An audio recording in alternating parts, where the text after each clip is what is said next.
Where's Red Snapper? I actually talked to him on the phone where my brother is, and I was giving him grief. I'm like, I'm kind of blaming you why Notre Dame's doing bad. Actually, I have a BS excuse for that as well. So let's roll.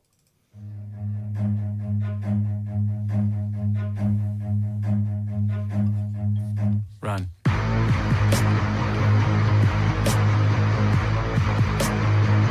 Run away. Run away. Yeah. Running into a nightmare is what Notre Dame is doing. What's up, Fighting Irish Faithful? Welcome to the show. As you know, we did not do a post-game show after the A&M game. I was literally sick to my stomach, did not feel good, was tired, and that was a little abrupt. Whoops. But we didn't do a post-game show.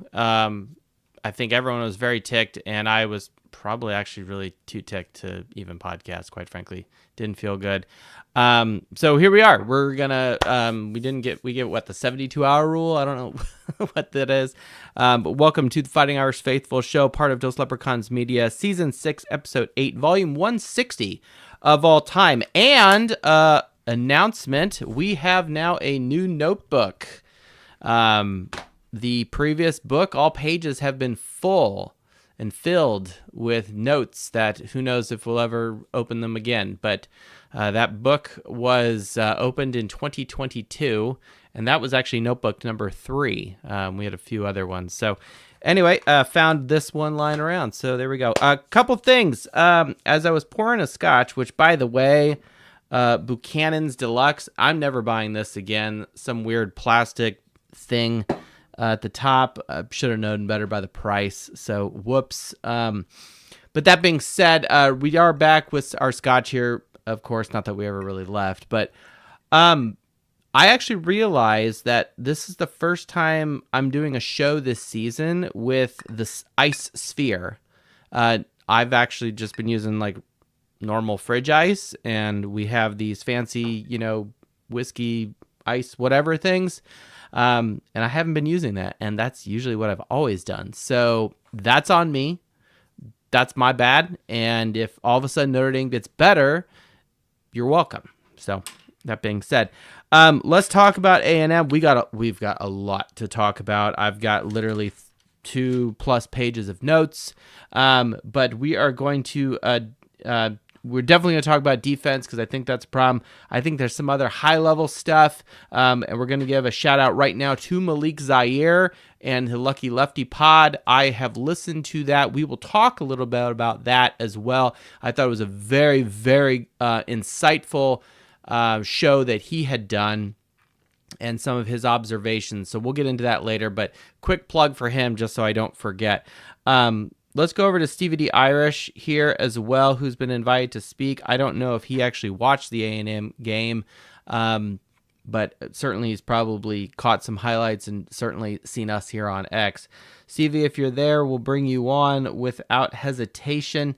But then since Fivers is our sound check man, the professor, we'll bring you off mute. Fivers, let's get your immediate reaction. I saw your page of notes. And I like the heading at the top of it. So, Can you do a thing to show that on YouTube or no? I can actually. I probably could. Yeah. Hold on a second. Wait, did you text it to me or you messaged me? Yeah. Yeah. Hold on. Yeah, we can do it. Hopefully, don't lose the space here. Yeah. Here we go. All right. So it's gonna be. I'll have to drag some wires up here. I don't know if that's coming in. Probably not too well. No, that people they're like, it just looks like chicken scratch, like all work and no play make Jack a dull boy. That's what people are probably gonna think it looks like. You're gonna have to post that on X or something there, my friend. Professor, teach us. Man, fuck this. I mean, what are we doing, man? It's a bad place to be. It's a bad place. Number one, how are we even still ranked? And who cares? The funny thing it's is, week 3. Well, we were talking about this earlier too. Is that we're winless and we're still ranked above an undefeated USC team, which is really funny. which is amazing, I think. But anyway, You can bring that up. I don't know, there's just too much shit. So the thing I want to say right now, just to start us off, is that that game-winning touchdown by Texas A&M should have been called back. Oh yeah, I'm with you. Also, this one is I've been really I feel like I've been the only one to say this, but that kickoff return touchdown by Texas A&M, should we have declined the penalty so we get the ball immediately back and we could go score? No, absolutely not. You don't think so? No, because now it puts them back, and it's still up to the defense to make a stop. So no, you never give them points. No, especially because they would have taken the lead. Yeah, they would have taken the lead probably by 1 point, but there was 2 minutes left. That's not the point. The point is the score. The score. Other people can. You can have your opinion. You asked me the question. I'm responding. I say no. I would never ever give up points if I could, get that call back. Right. All right. And I think I don't usually listen to press conferences at all, but I did hear the bit of the Marcus Freeman press conference this week, and he was talking about all phases of the game about this, and he mentioned special teams as well that need to be better. To which I kind of scratched my head, but then I thought about it later. I was like, yeah, I guess he's got a point, because that is the lasting impression we have of special teams from the Buckner bobble and the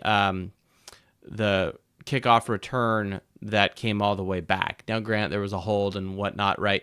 So hooray! But at the same time, it's like, yeah, that still means people were out of position, right? And or someone fucked up an assignment. Okay, so I get that lasting impression. However, I will say this: how did we score our first touchdown? We blocked a punt. Hey, what's up, Stevie? Oh, sorry, good. guys. My battery is literally about to die. I'm in Portugal at the moment. And, yeah, so I've been having quite a few alcoholic beverages tonight. So okay. You're in Portugal, you said? Yes. Okay, what brings you to Portugal? Just a vacation. Okay, I've never vacationed in Portugal. It's ridiculously hot. Is it really? Yeah, it's like 40 degrees Celsius, whatever that means in that is. American money. Yeah. It's hot for me anyway. Okay, that's fair enough. All right, we're gonna have to look this up. Yeah. 40, and I'm an engineer here. Okay. Oh, that's 104 Fahrenheit. That is. Yes, that's hot. Okay. Noted. Agreed. I didn't see. I know. Yeah, I didn't see the game live. Unfortunately, I was asleep at the time. But I watched it back, and offensively, yeah. Look, we scored 40 points. Defensively, shit, man. Fucking hell, I don't know what to say. No, it's tough. It's terrible, and the defense letting up all the points. It's not good.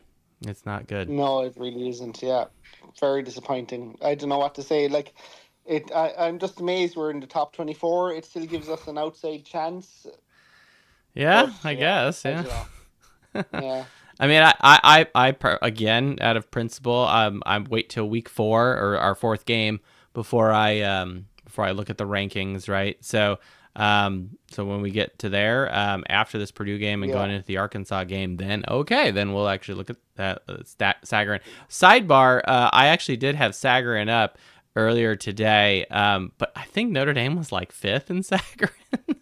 No way. I checked in between classes. We're like 5th somehow. I'm like, what? It's because of our strength of schedule. Okay, so and our margin of defeat is very low still. So that's why we're still getting a bone from Sagarin. So Jay is telling you, Stevie D. Irish, that he watched the Miami game while he was in France. He was nice. He was on holiday. So. Oh, cool. Yes. I've never been to France. Amazing. No, I have. That's a lie. I have. driven through it through Calais when I took the ferry across the channel, and then we drove our vehicle up to Belgium to visit friends there. But anyway, we don't. Cool. Yeah. So, but I do have in my old passport the French stamp there. So there it is. French stamp. I can Nice. officially say I've stepped foot on French soil. So, well, Very actually, good. technically, I didn't step foot in it. I'm pretty just our vehicle, but that's again. It works the same. It does work the same. Yeah. Yeah. Listen, lovely to talk to you. I'd love to stay longer. My battery's literally No about problem. to die. I'll talk to you soon. All right, take care, Stevie. Sorry Love you guys. Sorry, Bye. we're not on better terms with the Irish, but Nah, all good. All good. all right, have a good one. Cheers. Take care. Bye. What time is it over there in Portugal? It must be like 2 in the morning, 3 in the morning. But if he's been out partying in Portugal, there it is. Maybe it's been so hot for him that now it's finally cooled off a little bit at night. For him to get to bed here. I don't know. We brought Red Snapper on, co-host. What's up, man? How are you guys doing? Oh, we've been better. Is everyone surviving? The rage has kind of worn off. Now I'm just kind of depressed and just unhappy, quite frankly. These are mental mistakes. Like, these are missed assignments on that kickoff. I mean, fumbling PAT, there's just little mistakes, and I'm seeing just, you would think they wouldn't be happening. You would think that these fundamentals, especially after last year, drumming the fundamentals into everybody and picking up, and supposed to have a better defense, which we have yet to see. So, yeah, I think Chris Ash still sells the ass moniker to his last name, and it's unfortunate, because it's like how, like, I've done some analysis here, and it may be attributed to him just being completely drunk and disorderly behind the wheel. I saw a great meme, I think the night of or the next day, and it was the Scooby-Doo, and it showed Brian Van Gorder, or no, it showed Chris Ash's face, and then they pulled the mask off, and it was Brian Van Gorder underneath. So I thought that was pretty funny. But no, the whole thing right now is very alarming, and I'll be honest, like, I do not feel good about this game against Purdue. And I know we're getting tons of points here, okay, but little quick, preview here. I mean, obviously Purdue has a better record here. We'll hide this one row here. That's for later.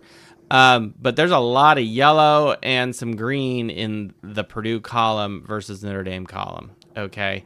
And, even the offensive stuff, these yellow rows here, scoring offense, passing touchdowns, things like that.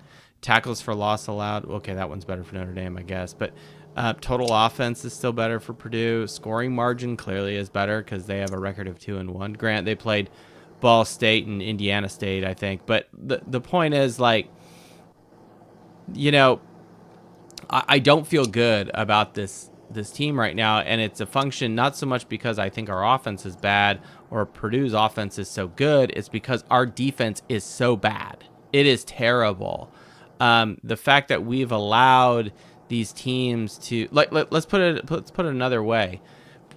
Purdue's defense limited USC to 33 points.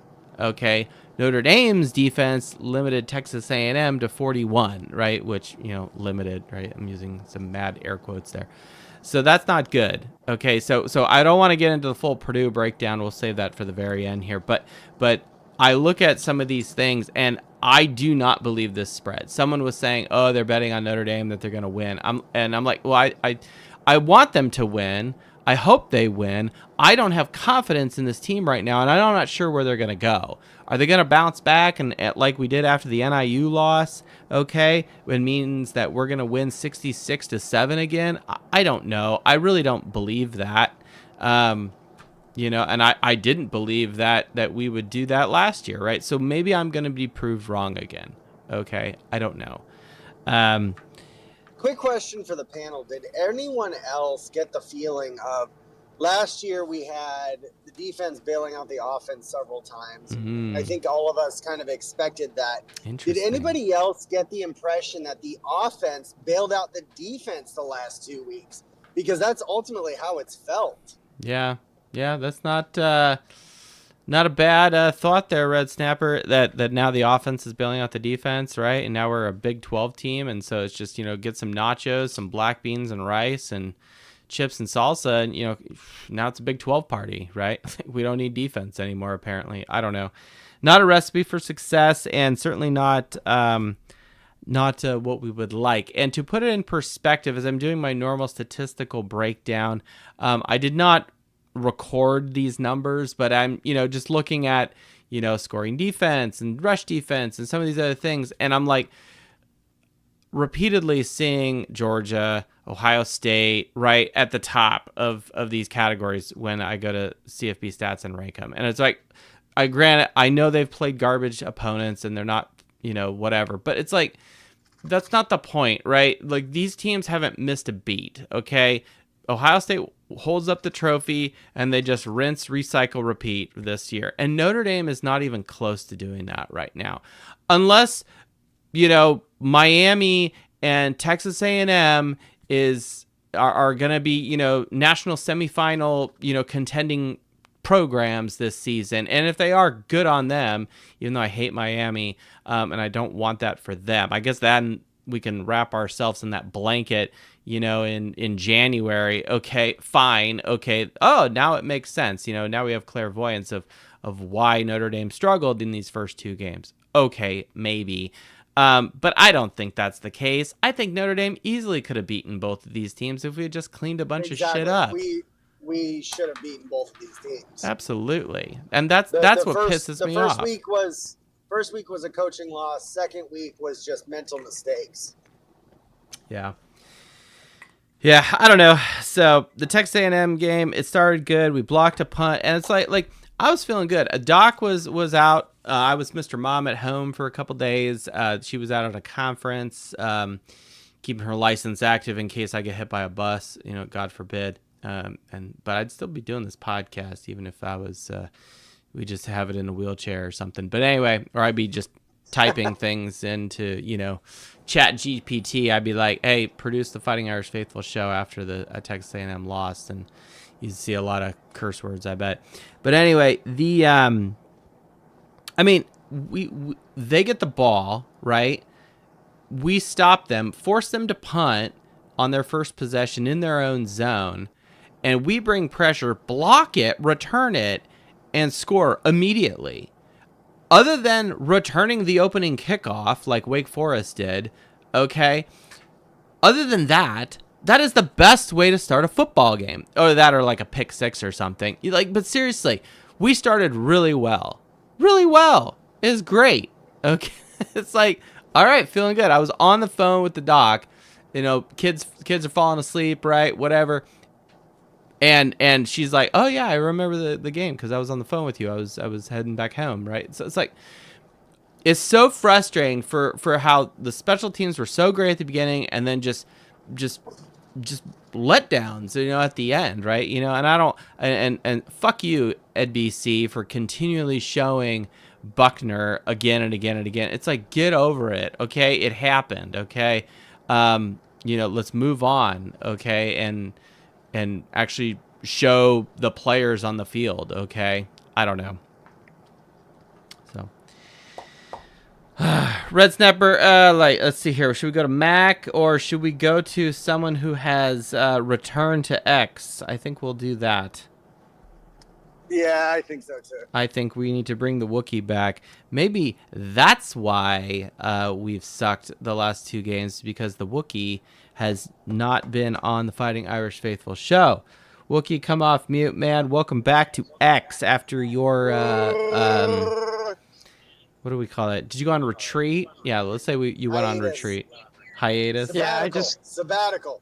Yeah, I went on a sabbatical and now I'm back. But as always, fuck Michigan. Fuck Michigan. Fuck Michigan. What's And the next hurricane headed Miami. your way? Sorry, too soon. Man, fuck Milton. Oh man. Just had to bring that up, huh? No, I'm not, no. It's usually fuck Michigan and fuck Milton, but then I'm like, well, that's last year. That's old hat, right? What's the next hurricane? All right. Sorry, I'm not trying to be too insensitive, right? But we're friends, so fine. we can do that to each other.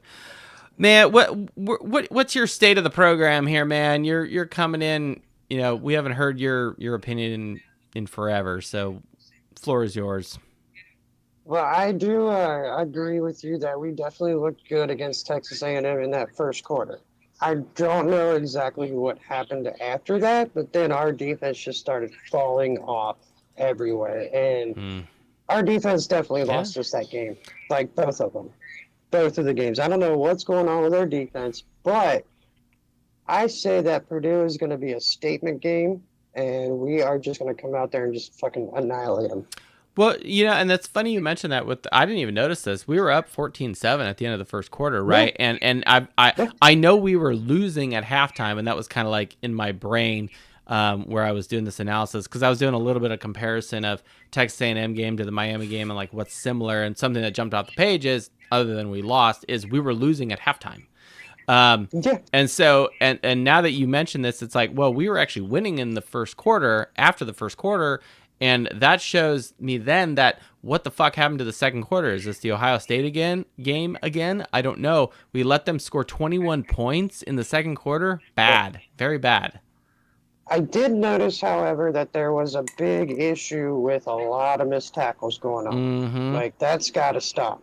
I mean, yes, 90% of it was probably the defensive coordinator, but we did have so many missed tackles. I don't know, like their first touchdown. You know, I went live on X briefly and just was like, okay, look, they fucked up on the thing. Then we fucked up with 3 guys missed tackling, and they get this really long touchdown run, which was terrible. That was their first score in the first quarter. Okay.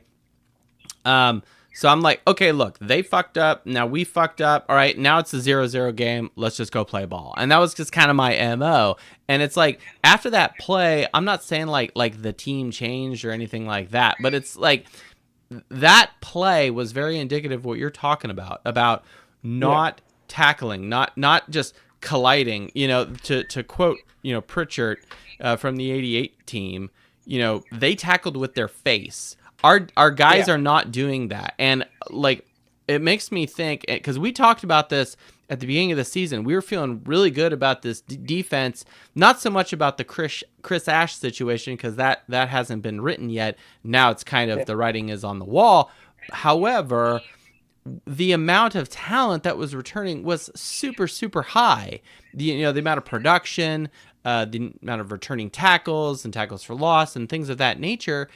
And now you look at this team and you're like, this doesn't at all look like the same defense, despite all the returning production on the defense.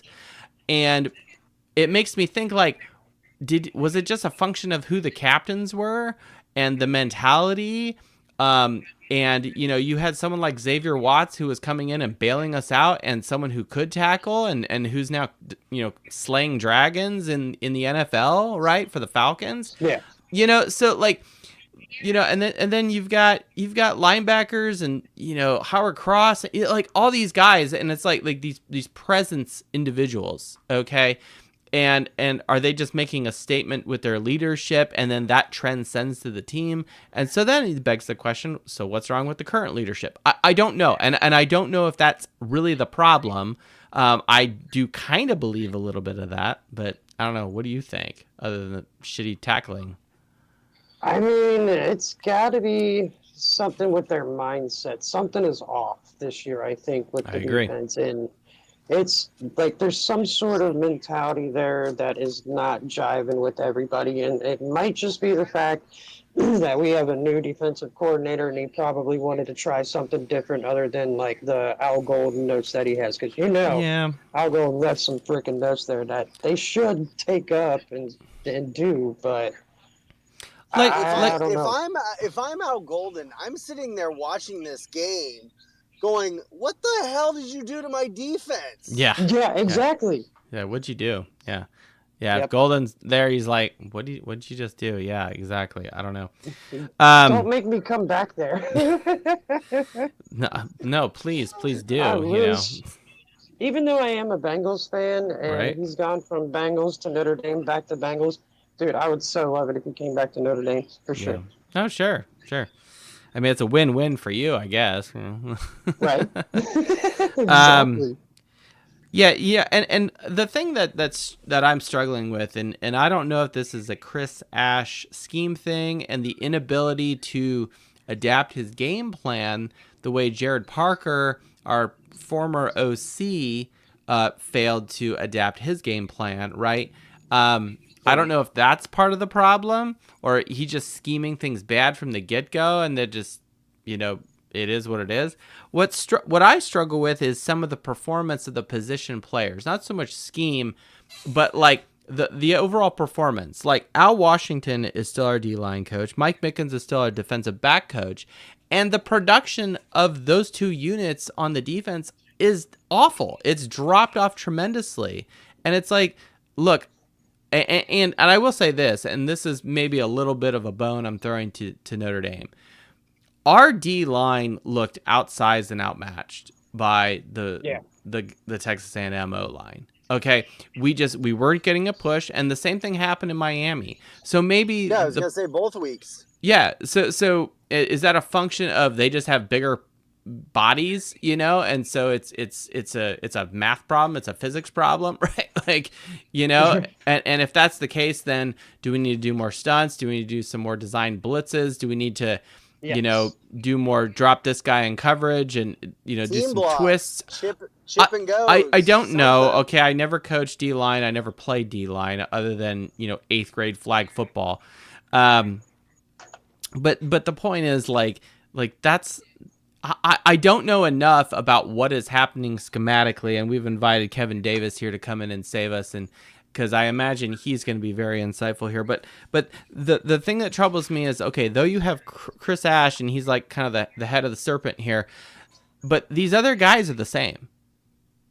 And it's like, why are the DBs, not doing well? Why are we abysmal at tackles for loss and sacks? And that's a kernel for later in the show. Kevin Davis, we brought you on here, but before we get to you, Wookie, was there anything else you wanted to leave us with? I've got a lot to cover, and a lot of people I'm sure want to talk, so I'm trying to go give everyone shorten it up. I'm going to shorten it up real quick. We need a blitz and blitz all day. And then we just got to grip it and rip it, baby. Grip it and rip it. Yeah. Thank God we do have CJ Carr. I will say that. Yes, thank God. Yeah, thank God. All right, thanks, Wookie. Appreciate it. We'll get your walk-up music eventually. The only one I have is actually Coach Barsegian, believe it or not, in the folder ready to go. Now that we're doing this live video thing on YouTube, it's a little more hard.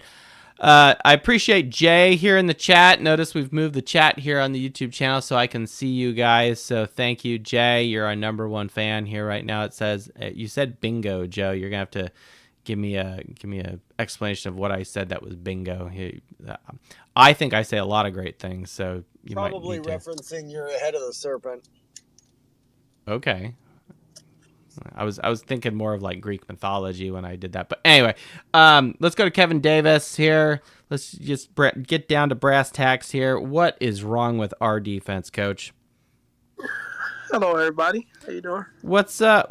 Whoa, that means it's about the Secretary of Defense. It's about to get real if he just said it with that sort of attitude. Go ahead. All right, here we go. I yield my time to the man from Illinois. You're in Illinois, right? Yeah. Yeah, that's what I thought. Chicago, right? Yeah. All right, cool. A couple episodes ago, I said we had to figure out whether everybody's worried about the quarterbacks. I said we need to figure out we had a Al Golden 2.0 or Brian Van Gorder, and I think we've gotten our answer in the first 2 games. Yep. And so a lot of people saying like the players look bad. Uh-oh, losing Kevin. Oh, no. Kevin, we lost you. You got hit with a solar flare or something. Kevin, get your thing sorted. Or maybe it's just the space and we have to blame Elon Musk. I don't know. Nope, it says Kevin Davis is connecting. Bummer. All right, well, while we went... he was about to drop some super knowledge on us here. We brought Mac on here. You're on mute. Come back to us, Mac, and then we'll go back to Kevin after he reboots his phone or whatever. Mac, you there? No, that was weird. Yes, I am. Okay. Oh, wait, Kevin, you back? Yeah, I don't know what just happened. That was weird. Yeah, that was weird. I don't know what happened. Mac, go back on hold here real quick. Let's bring the Secretary of Defense back. Oh, I'm sorry. I know everybody was saying that, like everybody thinks the players aren't playing well on that, and that's part of the problem. But this is like 75% of Chris Ash problem, and I say that because let me just talk about Texas A&M. How many times are we going to go zone with a spy? You know what happens when you go zone with a spy? You leave a hole because one person that's supposed to be in your zone is a spy. Is a spy guy. So we kept going in this stupid zone with this spy, and leaving this slant open every time. I mean, it was like when do you figure it out? Like when you have a team like that, just because he's a runner, you don't go zone. You bring pressure. You can spy with a pressure with go man with a pressure and a spy. You can combine keep him contained in the pocket. Right. He didn't beat us with his feet. Like the zone didn't stop him from beating us with his feet. It was like he could throw the ball into an open spot every time. Like I believe Chris Ash, he doesn't think clearly. I think the biggest problem is he didn't put the guys in position to make the plays. That's a huge part of it. And you don't have a D line that can you don't have a front four that can get pressure. How do you fix that? You have Jay Nosberry, Jalen Sneed, Drake Bowen, Kingston. You can prefer more. You go to a 3 front and start sending backers back. Like figure that out that way. Like get the speed off the edge if you want. You can play one down on the edge, have a speed rush, but you try to get as much pass rush as possible if your front four can't do it. We didn't do any of that, right? And this is the players don't look great. And Freeman is starting to make me mad when piss me off when he says it's not the scheme. Freeman, it's the freaking scheme. It's the scheme. If it's not the scheme, then what is it? Is it effort? And he's trying to say the players need to do what we tell them to do. No, Freeman, the players, you can tell the players are trying. They're confused. I do believe they're trying. Confusion. Well, yeah. Okay. I'm glad you brought that up because I was noticing this in like the second fucking quarter or something where it's fucking goal line for our defense and our D line doesn't know where the fuck to line up. It's fucking goal line. Get down, put your hand in your hands in the dirt and ready to just dive. They're within the 5. Okay, what are you looking at? They look confused. This is quintessential Brian Van Gorder nonsense where it looks like a Chinese fucking fire drill. Okay, no. Why is our front 4 bouncing around? What you can't figure out where the A gap is? Like give me a fucking break. Yeah, and y'all say that everybody. If you don't think Chris has a problem, let's think about it.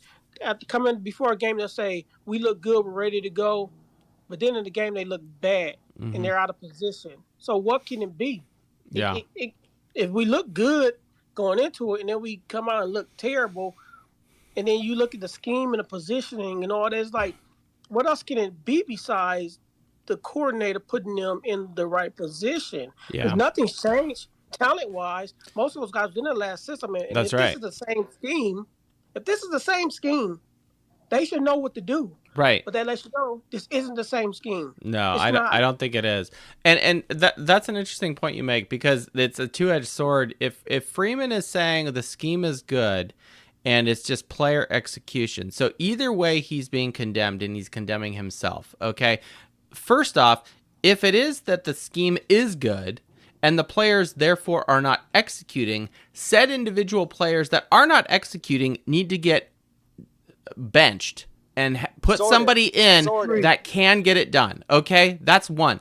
If it's not, then you're lying to yourself and you're a fool because you're not actually seeing what's happening on the field or what's happening on the fucking scoreboard or on the Excel spreadsheet here tonight which we're not showing. All right, there you go. 360 fucking passing yards for Texas A&M. That's absurd. That's terrible, okay? One player, Carver, right? Good on him, making him look like a fucking Heisman candidate, as Notre Dame always tends to do. He has over 200 yards alone receiving. Give me a fucking break, okay? And I would tell you, if you go back and look at the game and look at all his catches, you will see that a lot of his catches was right behind the spy. 5 to 7 yards. 5 right to 7 behind yards. The spy.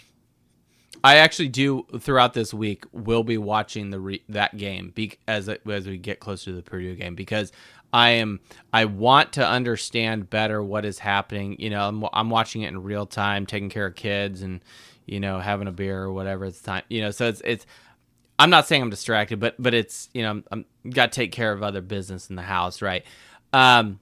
So it's become a little harder for me to really objectively watch football. I can't just zone in and whatever because I got to attend to other things. But that being said, I will be watching the rest of this game again. I watched about, you know, half the first quarter on Sunday. Didn't get to any of it tonight. You know, actually was listening to the Malik Zaire podcast. Kevin and anyone else who's listening, if you have not listened to it, it's called the Lucky Lefty Podcast. I didn't at the time on Monday see it on Spotify or iTunes, but I did find the stream of them going live through X, and so that's actually how I've been listening to the show through X. So very insightful. I recommend everyone. You know, we always like plugging people, and I've always liked his show. But this one, I was very curious. Something about it just jumped off the page, and I said, okay, I'm going to listen to this. And let me tell you, it is very insightful, and we're going to talk about that here soon. Yeah, Kevin, what else? So you think the scheme sucks? Let me put it this way: what corrective action do we need to take? The biggest thing is we got to find pressure. We have to figure out what that looks like. Whether we go to a 30 front, or we stay with a 4 and use our backs a little bit more. We can't let quarterback sit back there and just pick us apart. We got to get over that somehow. Like, we can't have our DBs running for 8 years because we can't get pressure. Like, that's enough of that. We saw 2 games of that. It's enough. Yeah. Spoiler alert, Notre Dame's 2 worst stats are sacks per game and tackles for loss per game. I think there's 136 teams in the country. We are 133rd and 134th in those 2 stats. So I'm with you. We need to bring pressure. It is the worst thing we are doing. And like just watch the game. Like, quarterbacks have all the time in the fucking world, all right? The doc finally got home, you know, and Texas A&M has all the time in the world to just find receivers, and I'm just like, oh, you've got to be kidding me. We cannot get home, and we're not in the same zip code. It's so bad. Yeah. And I would like to, in my discussion, say that the Don Shula ejection was a bunch of crap. That was one of the worst calls. Yes. Like, I don't know what he was supposed to do. Like, if you're ejecting for that, tell us what he's supposed to do with that. Yeah. I don't know. That's right. Yeah, he's like below. He's like at the knees. He's like at the thigh level. Like, it's like, what do you want him to do? What? Maybe he's supposed to have. The only thing I could think of is that he needs to have his face, you know, up, you know, his chin up, right, and again, tackle with your face. That's the only thing I could think of that makes that go away, right? Like, to put it in perspective, the Drake Bowen tackle that I know everyone's talking about or recalls, and if you didn't, open your eyes. That was such a great tackle, great hit, you know, wrap up, head up, you know, lifted basically the guy up off the field and then just plunged him into the dirt. That was a thing of beauty, right? It needs to be framed and put in the Louvre, okay? It was gorgeous. That was a beautiful tackle from our captain linebacker. And to me, that was one of the bright spots of this team. Drake Bowen, if you're listening to this, man, you need to bring that intensity and your talent to the rest of your teammates. I'm not saying you need to tackle them into the dirt other than maybe in practice, but you can command authority with your abilities. You can lead by example. And if someone is slacking on the job or blows an assignment or whatever, it is your job as the captain to take care of that. Let's be very clear here to all of our captains. This is your team. Yes, Marcus Freeman is the head coach, and we have Gino Guidugli and Al Washington and Chris Ash, okay? But the captains really define the team, okay? Part of the problem of past Notre Dame teams that haven't done well is I don't think the captains were as authoritarian as they maybe should have been, okay? Take Riley Leonard, right? Or the all the guys last year, even Benjamin Morrison.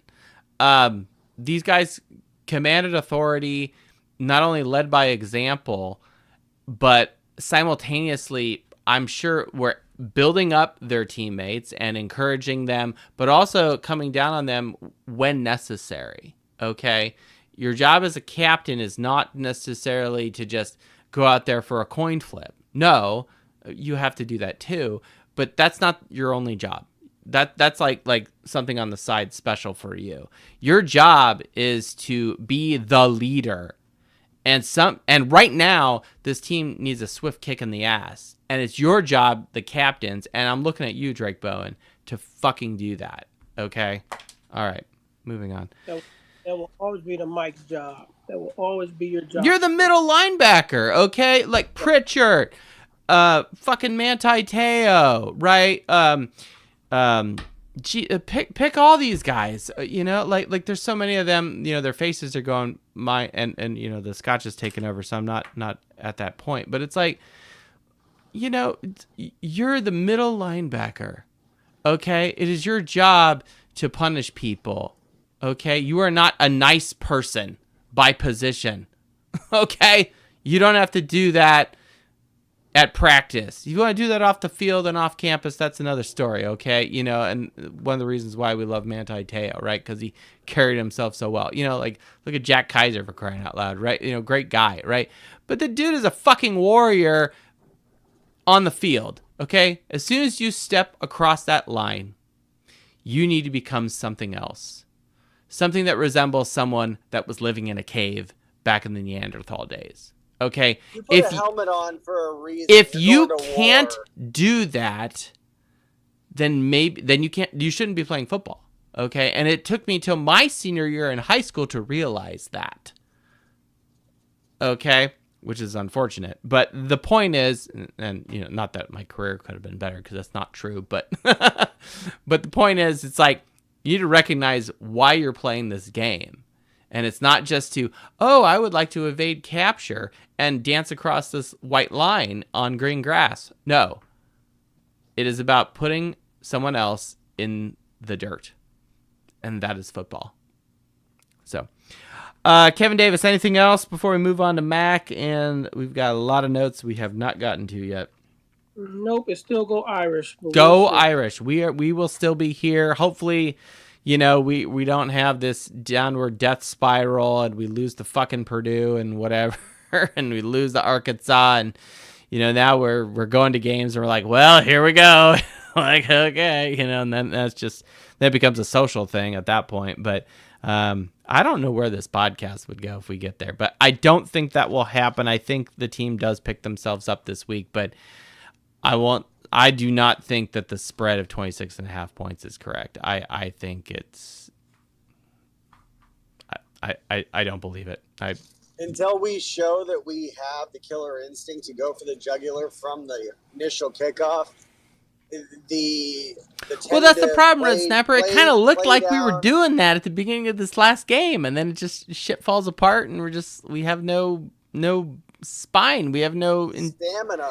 We have no ability to pivot, to deal with adversity, and I don't know if that's on the coaches or on the mental toughness of these players. I don't know. I'm not in the locker room.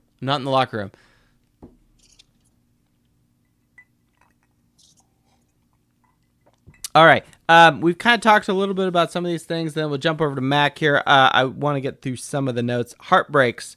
I've got 5 things here. Number 1 for me is the bobbled hold by Buckner. I felt absolutely terrible for him. And what's funny when it happened, I actually thought like, for a second there, I was like, this might be good because Buckner's fast, he's mobile, and he's a former quarterback. But I think Buckner was too rattled by the situation and therefore was unable to, make a proper connection, right? So maybe that's something they have to work on. But I will say this, that is something you can tell they've worked on in practice. Despite how fouled up that situation was, you saw the guys on the end all of a sudden flare and run to the flats to run a route, okay?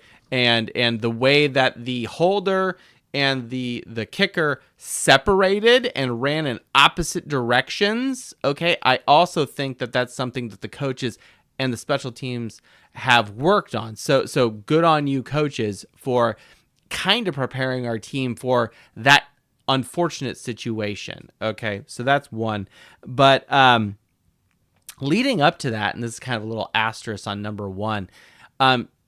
So we scored, right, to take the lead, obviously, and now we're up, but there was still like 2 minutes left. And I remember I turned to the doc even before the Buckner fuck up, and I was like, did we score too soon? Because there's a lot of time left on this clock, and I don't know if the defense can hold it up the way this game has been going. I had very, very poor feeling in my gut, and obviously I want to score on every play so I can kind of roll with it. But food for thought: did we score too soon? I don't know. But this reminds me of Malik Zaire in 2014 against Northwestern, where he bobbled a PAT, and we also lost that game too. And I don't think we lost by 1 point, but point being, brought that back to mind. We missed a couple interception opportunities, right? That's number 2 for heartbreaks, right? Moving on. Number 3, the no holding on the last play of the game. We're being fucking tackled by the offensive line. You can't do that. We had our guy beat. It's really unfortunate. Next is the targeting by Adon Schuler. We've already mentioned that with Kevin Davis. It's atrocious. It's terrible play calling. I don't know how we get through that other than just never play SEC teams again, I guess. I don't know with that officiating crew. Who knows? And then the last, I've kind of mentioned this, but the Drake Bowen, it's a heartbreak that for someone who I thought was playing pretty well, it's unfortunate that he took a bad step in the last play and kind of got fucked up and turned around and was unable to make a play on the ball against Texas A&M's tight end on their last score. So I felt really bad for Drake Bowen that he had to be the one in coverage there, and someone who had been playing pretty decent in the game. Watch the replay. He takes a bad step, kind of gets turned around, and he's not in a good position to make any move on the ball in that end zone, which is really unfortunate. So those to me are the real heartbreaks of this game. And I actually think if you take away clearly one of these 5, we win the game, and that's what really sucks. Okay, last week the show leading up to this game, talked about us being in hell and had the Al Pacino speech and whatever. And it's like the little game of inches. And it's like you add up all the little inches and you get there. But unfortunately, we didn't have enough to win this game. And that really sucks. So. All right, Mac, come off mute, man. I know you got a lot to tell us. What's up, man? Tell us about your podcast. Oh, thank you very much. Yes, I do a podcast before each game where it's called Notre Dame Tailgate, where we talk about what are you making for the game. Scotch. Last game I smoked some ribs, talked about the rub I made and whatnot, and nice. My wife made a Guinness and a Bailey's chocolate cake. Talk dirty to me. Which was amazing. which was really wonderful. It was my birthday, that's why there was a cake. But Okay. it's just, Happy birthday, it's Mac. Thank you. It's just a way for us to talk some football and talk barbecue, because now that I can't play sports, I got to find something else I could do. And so I mean, you probably could language. try to It's play barbecue. sports. You might pull something, or No, well, I have my torn labrum. I can't do it anymore. I need to get that worked on. What about bowling? Can you do bowling? No, because it's my dominant hand. God bless America. So, but because I'll dislocate if not. But it's all right. Wait, what about soccer? Can you run around? I mean, I guess, Poker. but I need to lose Why weight. would you want to do that? No, but no, it's fun. I enjoy it. I signed up for the California Barbecue Association, so I might get into some tournaments. Oh, there you go. So, That's awesome. So that's kinda, now you're speaking so my that's language. that's something to compete. That's that. Yeah, there you go. That's a sport. So, Barbecue is a sport in Texas, so I hear. So I watch the ball games Kansas and I City. smoke meat. So anyway, so yes, I do that before pre-games, and then I also write a post-game article on my Twitter after every game. Good. So good for you, man. So anyway, I had some people. I wanted to say I was very happy with the effort. I said on this podcast, they need to come out with a little fire up their ass. Yeah. They did. Remember I said there needs to be a big hit early in the game? Yeah, what did you call it? Like an ooh moment or something to that effect? So Ronnie Lott used to call them woo hits. Woo hit, that's it. So if you hit them, the crowd goes woo. Yeah. The second play of the game, the safety Stroman dislodges the ball on a nice hit. I liked that. You could see they were fired up, but the problem is, and I think Kevin's really right, they're lost. This scheme isn't working, and I don't look. Chris Ash isn't only to blame. He's not the main guy to blame.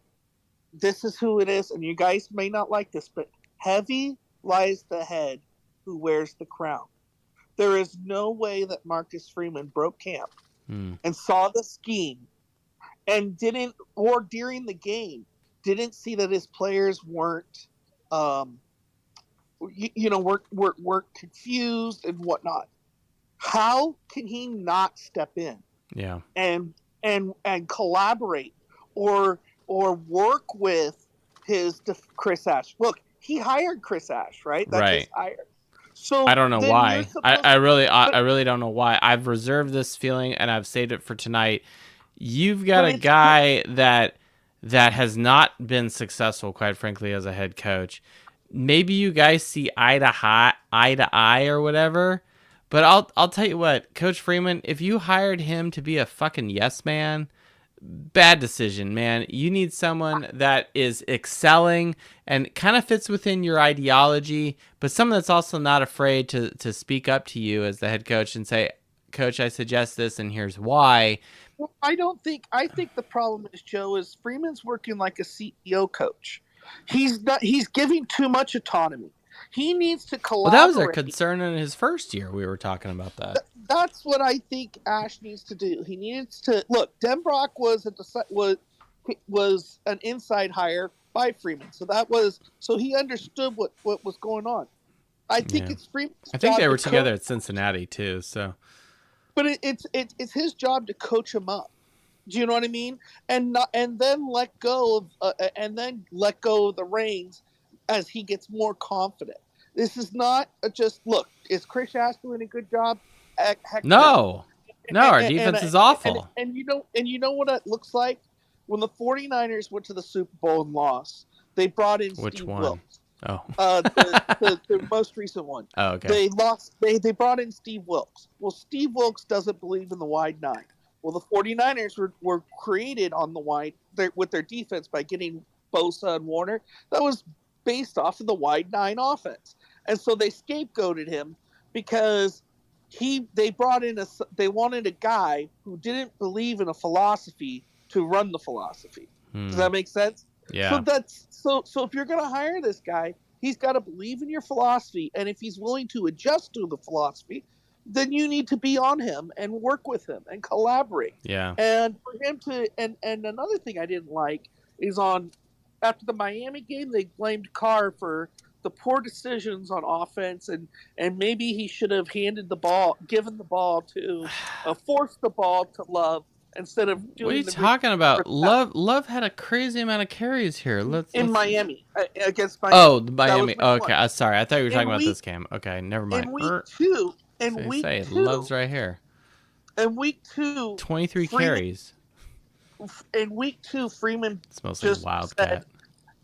In week 2, Freeman blamed the execution of the players and whatnot. No, you need to. I don't like that because I like coaches who take accountability and say it's on us. Yeah, it's like Kelly would throw Mustapher under the bus or some bullshit like that. It's like I'm not saying like look, if your player's fucked up, it's one thing, but like I'm not seeing unless they are completely out in left field. Again, it goes back to what I said earlier. If they are not getting the job done, they need to be benched and you need to put someone else in there who can take care of it. Okay, or at least is going to listen to you. One other thing, and Mike Denbrock deserves a lot of blame. It is 3rd and short, 4th and short. The defense is running a gap 8 defense. They are coming and stunting through gaps, which means if you take the ball in the backfield, I don't care if it's a direct snap, you are moving the line of scrimmage backwards 3 yards and forcing Love to avoid a defender in the backfield. Get under center. Thank you. Carr is 6'3". They gave up a crucial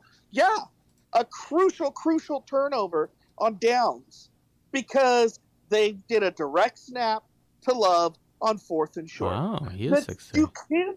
You can't. I don't understand that. Get under center.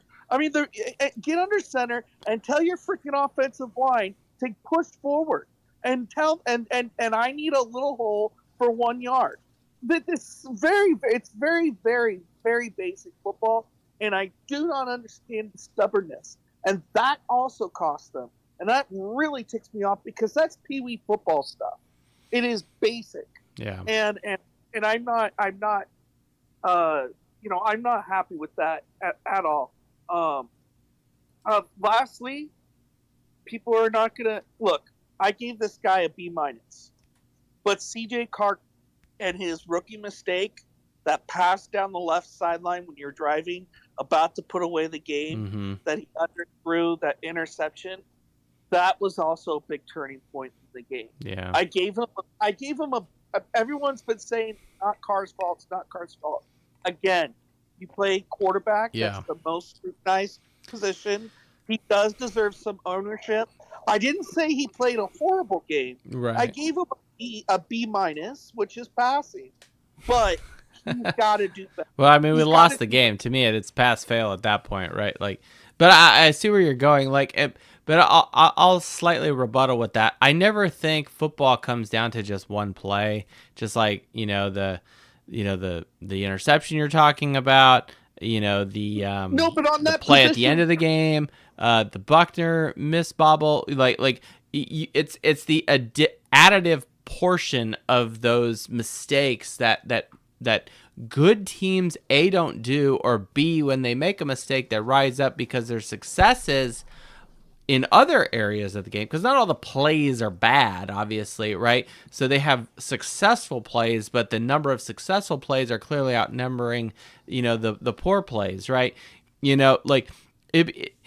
interesting, like we do play counts and we do stats and some of these other things. It'd be one thing like think of boxing, right? Boxing, it's like, okay, who landed more punches and who's, winning on the score sheet or whatever, right? And so then it becomes like a decision, okay?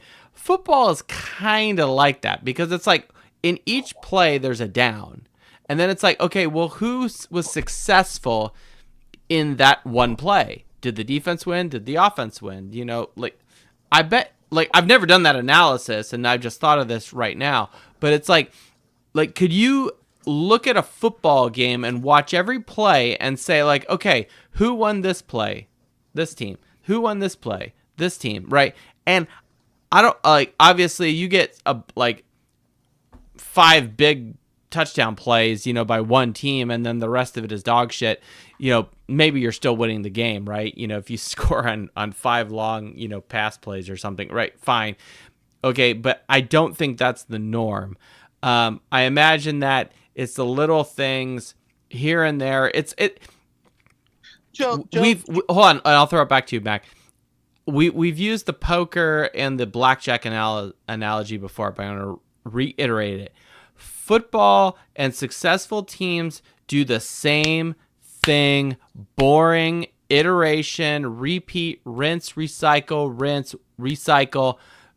And it's boring execution, play after play, just like at the blackjack table. You're reading the cards, and it's the highest odds winning game, right? Is proper blackjack with proper technique and strategy, okay?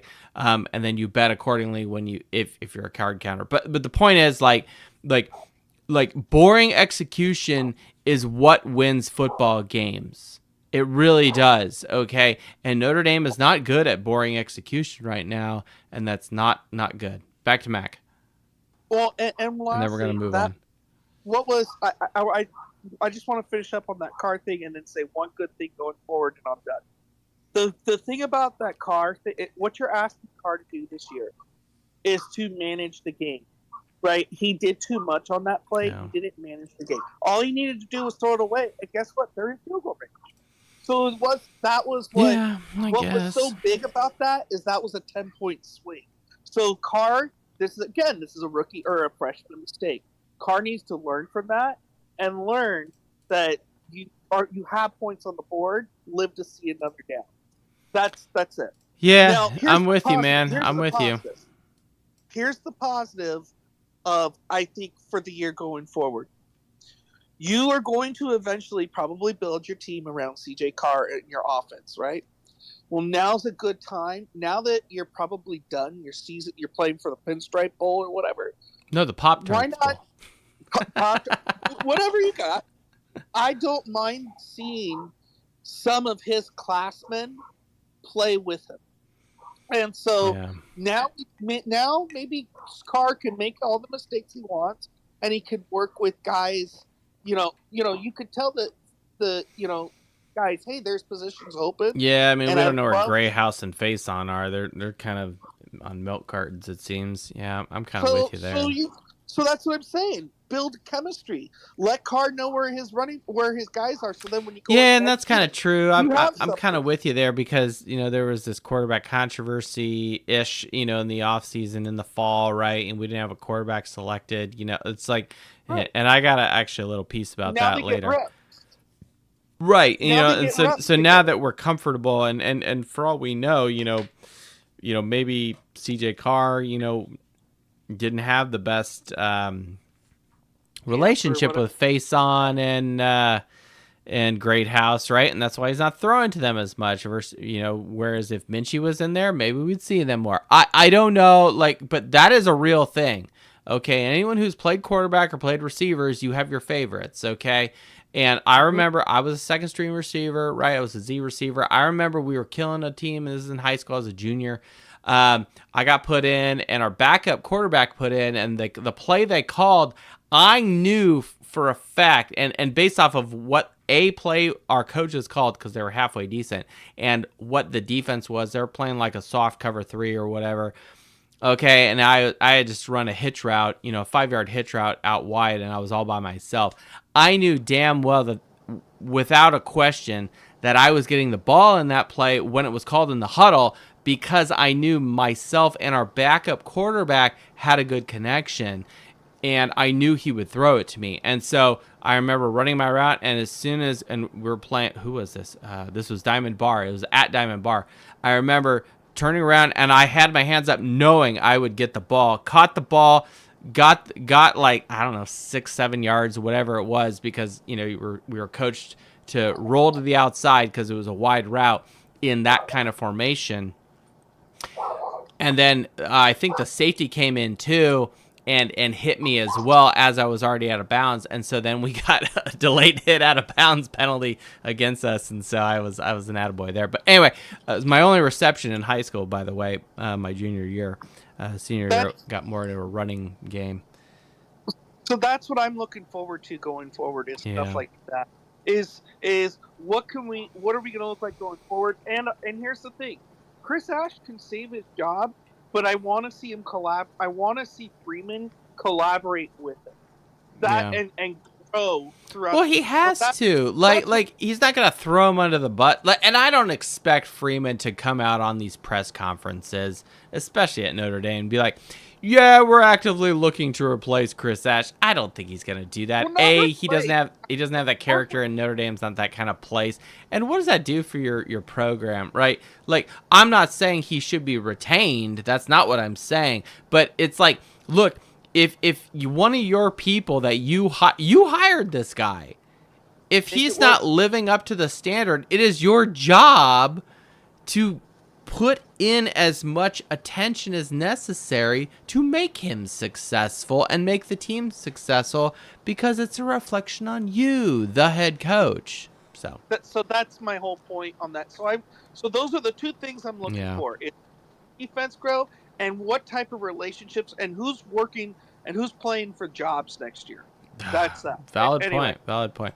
Mac, really appreciate you. Plug your show again. How can we find this? You're streaming on X, or how do we listen to this? It sounds like this is a live thing. I stream on X live. I am not doing it next week because my son is turning 2 that day, so I can't get. So no barbecue cake or whatever. No. My in-laws are catering it. We're getting tacos. Nice. I like tacos. All right. So for the Arkansas game, that's kind of early for you out there in California, right? I might be doing brats because it's quicker. So okay. I like brats. Good. Anyway, take it easy, everyone. All right. Thanks, Mac. Appreciate it. Our specialists, the special teams. Thank you so much. You know, it's interesting. You mentioned the CJ Carr thing and how the offense could be better. I'm kind of like, I'm with you a little bit. And obviously, you know, we got here on the YouTube channel here, the spreadsheet. We're comparing to Purdue, and Purdue, believe it or not, is beating us in some of these statistics. One thing that we, Notre Dame, are beating Purdue is scoring offense. We are averaging 32 points a game. Now, it's not stellar. We're ranked 60th in the country right now. But how many points did we have in this game versus Texas A&M? We had 40. The national champion averages 40.4 points a game. So we're like on par. So I can't be too pissed at the offense, because like you put up 40 points against an SEC team, a Texas A&M team, and you lost. Okay, this was so much like the Texas game of 2016, right? Where it's just a fucking shootout, right? Like that's what this felt like. Okay. We're just points going back and forth, you know, at the OK Corral, you know, I don't know. Actually, that was in Arizona, but you guys get my point. All right. Red Snapper, what's up, man? Anything else we need to touch on, or should we move on? One thing if players make a mistake, it's usually a one-off.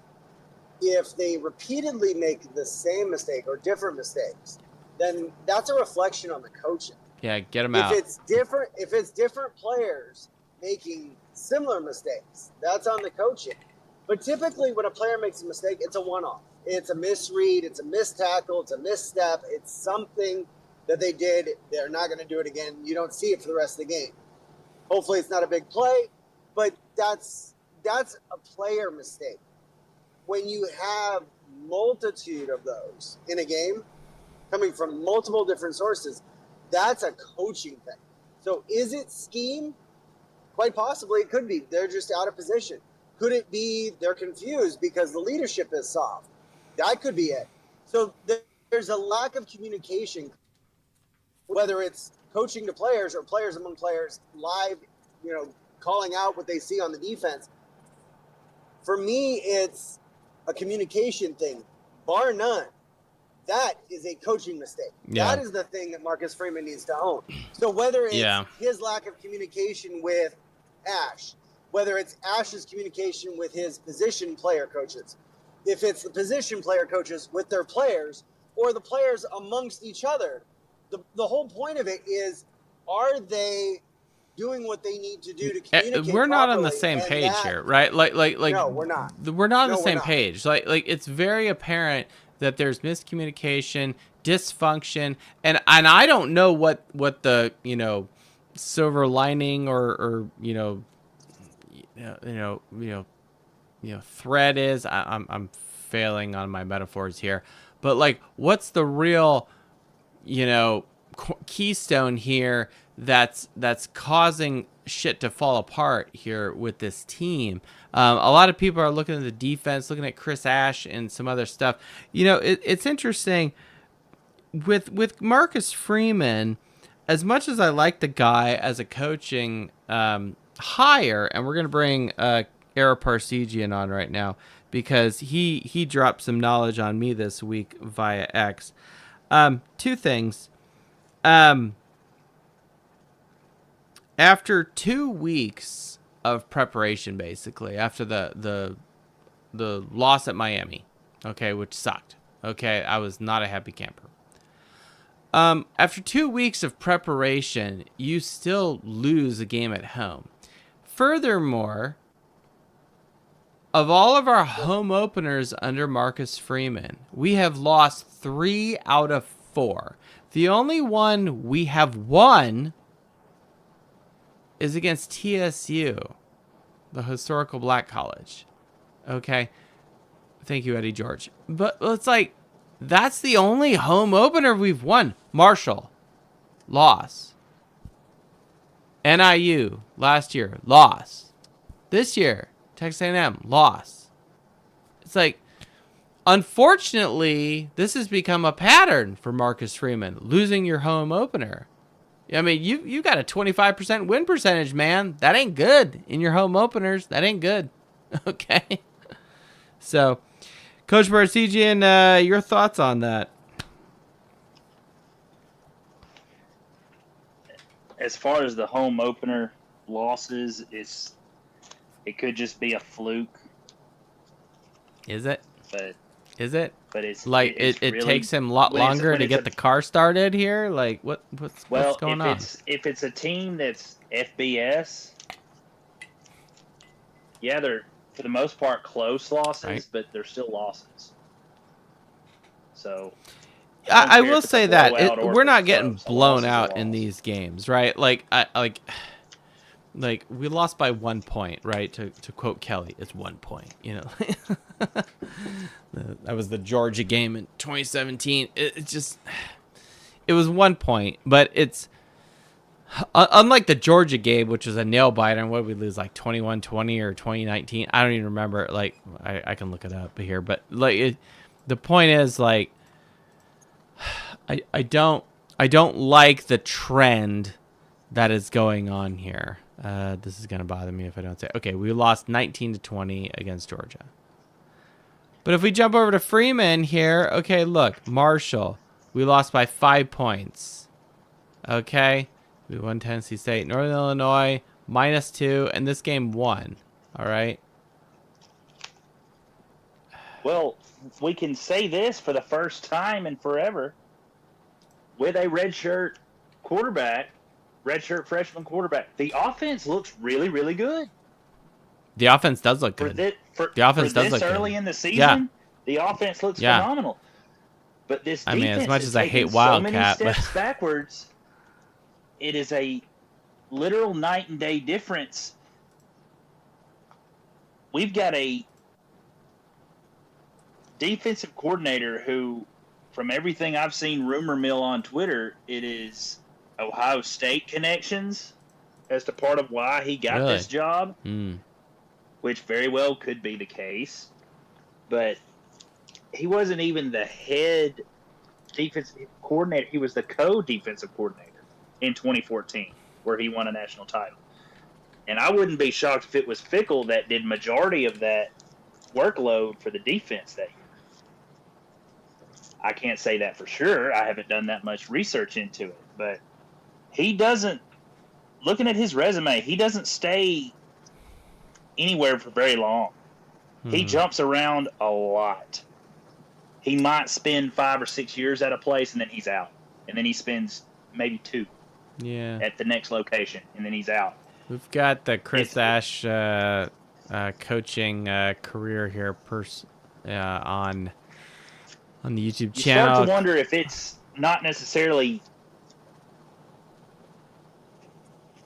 kind of his scheme, but I mean, so much maybe just him, and he's not a good coach. Well, it's interesting. So he has the. I guess maybe this was one of the good pieces here for him. He was a co-DC under Urban Meyer in the 2014 year, the year they won the title. And then the following year, if you recall, they beat us in the Fiesta Bowl, and Chris Ash was therefore the co-DC. Now, was that necessarily, Chris Ash is the mastermind, or is that, the fact that Ohio State had Joey Bosa in 2015, right? So, they also had a phenomenal offense at the end. They were so good those 2 years, right? And I remember when Notre Dame got that draw against them. In 2015, I'm like, oh, really? That's literally the worst team I want to play. And then, the game is what it is. Which is funny because that was Kelly's, best New Year's Six performance other than Alabama of 2020, which was actually pretty decent, too. Thanks to Alabama coasting in that game. Yeah, right. But yeah, Coach, where do we go with this, or do we need to fire people, or what's your story? What's your thought? If it were me in charge, and this is why I'm not in charge, he would have been gone after Miami. He would have stayed in South Florida and not come back. Oh, you would have Lane Kiffin his ass on the airport. Pretty much, but I mean that's frowned upon in some circles. So yeah. Yeah, I don't know. To do it, as you put it, the Notre Dame way, it's like, okay, let's give him one more shot because we've got an extra week of practice. I guess. Well, he kind of crapped the bed again. I mean, okay, we're returning how many starters?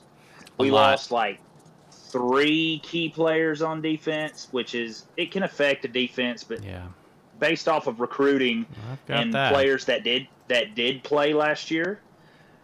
When injuries occurred, it shouldn't affect us that much. Right here. 59% of solo tackles returning, 66% of assisted tackles returning, 65% of tackles for loss returning, 54% of sacks returning. All of these numbers are better than what was, quote, returning in the 2024 season. 73% of forced fumbles. How many forced fumbles do we have this year? I don't think we have any, do we? We have none. Okay. That's in my condemning piece at the end here about the defense. It's so bad. How many 3 or 4?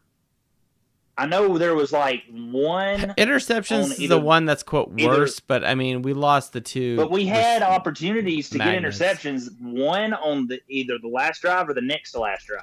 And those are the heartbreaks that I talked about, right? The interceptions. And it was the number 2 on my list. Ohio State all over again, but multiple times throughout the game. Yeah. It wasn't as dramatic as that Ohio State game. I will say that was a. If someone who's not a fan of either team and just wants to watch a good college football game, that Notre Dame Ohio State game at the end is crazy. And last year, it was almost as if the ball was anywhere near a defender, we were catching it. It was rare to see us drop a pass if it was thrown in our vicinity. And now this year, we can't catch it to save our life. Yeah, it's a bummer. And that's putting it lightly, man. But if I'm the head coach, I'm saying, okay, we're going to what has worked in the past. There will now be co-defensive coordinators. You can make the play call, but if I feel that the scheme is incorrect, I'm overriding you. Yeah. And then my play call goes in. So that's the thing. It's Marcus Freeman's been a defensive coordinator for many years prior to him being his head coach now at Notre Dame. It's your job to put shit on track. And if you think things are going well, then I guess you can be hands off. But clearly it's not going well. Letting the opponent, score as many fucking points as they are, that ain't good. Gosh, where are we? And this has been said to death. You score 40 points in a game, you better win, and you should win. Yeah, that's what national champions average over the last 10 years. They averaged 40.4 points a game, and that's what we did in this last game. And so if you lose and you allow 41 points for the other team, you've got a problem. I mean, for crying out loud, Texas A&M, I don't like looking at certain terms of points. I like looking at success on offensive drives. Okay, how many times did we have the ball that scored versus them? Now, us, it's not great, okay, but we are in that national champion average. Oh, I'm sorry, that's third down. Third down is actually pretty good for us. I actually don't have scoring drives of what national champions do, because I'd have to go and chart plays and look at all the drives of every national champion for the whole season to see how well they're doing. And that would take significant time, and I don't care enough to do that. But where the fuck is this? Here we go. Row 74 here. So Notre Dame was 50% on their scoring drives. Texas A&M 54. Okay, they were better. Go back to the Miami game. We were 33%. 1 out of 3 of our drives we scored. They were 45%, right? So it's like both times, other than A, losing the game, but B, your scoring drive percentage was worse than the opponent, okay? It's not good. Surprisingly, we had a better yards per point this game. Okay, 11 flat. That's better than national champion average of 11.8. here, okay, and we still lost the game. So if anyone is looking at the offense as a potential problem, look, you're looking at a smudge on the windshield here, because our transmission here, the defense here, is got serious fucking problems. Okay. Well, I know as far as Carr was concerned, yeah, I'm yelling and screaming at the TV and cussing him for all he's worth when he throws a pick, but then in the same breath, I'm reminded it's his first year starting. Mm-hmm. This is what we knew was going to happen. So yeah, he's never played college football before. Gosh, I can forgive that. But the defense, this cannot be overlooked or forgiven. I remember when Jimmy Clausen and Brady Quinn and some of these other great guys were basically freshmen coming in and playing, and how great they did. Oh, Brady Quinn got thrown into the fire, and everybody hated CJ Carr is miles up as far as success, miles ahead of Brady Quinn. Maybe we'll make notes of that. All right, that might be a good stat piece for later. Well, Brady Quinn struggled mightily in that West Coast offense. And then Charlie Weiss brought the pro style, and it's just wow, he's a Heisman contender. As much as I like the West Coast offense, but that's a whole other that's maybe a Red Snapper and I'll jump on. Carr versus Quinn and Clausen, year 1. Maybe we'll do that later in the season, right? That's like people talk about that's Ashton a bye week Genty. Thing, I think. People talk about Ashton Genty getting screwed out of the Heisman. Brady Quinn is who got screwed out of the Heisman. Yeah, I'd have to go back to that 2006 year to see where things were going. I think a lot of the Heisman, and I've kind of lost respect for the trophy to an extent, but a lot of it's like popularity, and it's all about as well doing well in games that are under the spotlight, right? And let's face it, Weiss did not do well in those games, like Bush Push, bowl games, whatever. It's not good. Well, Weiss didn't know how to run, which he wasn't running. I was a student watching Weiss games, right? 08, 09, not good. His specialty. No. He could get highly touted 4- and 5-star defensive players, but he never could get a coach that knew what to do. Yeah. There was all sorts of problems, but now we're going back to shows of yore. All right, Coach, we're going to move on. We're definitely over an hour in right now, and there's still a whole page of notes I haven't gotten to yet. I've plugged this before, and I'm gonna jump in again here. Let's make sure we're not losing anybody here on Audacity. No, we're doing okay. Oh man, we're an hour and 26 in. I gotta move. I mentioned the Lucky Lefty podcast by Malik Zaire. There's a couple of things I wanted to talk about and why I think this is worth everybody's time. If you've made it to an hour and a half, you'll definitely jump over and listen to his latest show. I did not ask him to this. He didn't ask me to do this. This is just me, my reaction as fans. And hey, if someone else has got a podcast and someone says, hey, this is a good point, hey, I'm listening to it. But this just happened to end up in my ether. Malik Zaire, everyone knows, the 2014 season going into 2025. So he jumps high up on the radar very briefly, and then he kind of goes away. Doesn't change the fact that he's one of my favorite players in Notre Dame. Probably makes top, 10 of my favorite Notre Dame players. Just for the swagger and the attitude and the moxie that he brought at a time when Notre Dame football really needed that. Okay. And that's key. So with this Texas A&M game, and because of his, legacy or his connections, however you want to describe that, going into the game or prior to the game, he got access to the GOO, the locker room, what have you. And he was very concerned, I'll put it that way, in his show about the attitude in the locker room. You got guys playing ping pong, playing Madden, doing TikTok videos. They're sitting fat and happy on their NIL. They're eating all this stuff. And look, let's not, mince words here. These guys are there because of their athletic ability. They built them a palace of a practice facility. They're working on the Shields family hall, which I would like to call the Shields, so they'll have that in a year or two, whatever. So they're upgrading this stuff, and Notre Dame and donors are throwing millions and millions of dollars at this football program to give them the best facilities and the best environment possible. Fair. And I'm okay with that to an extent.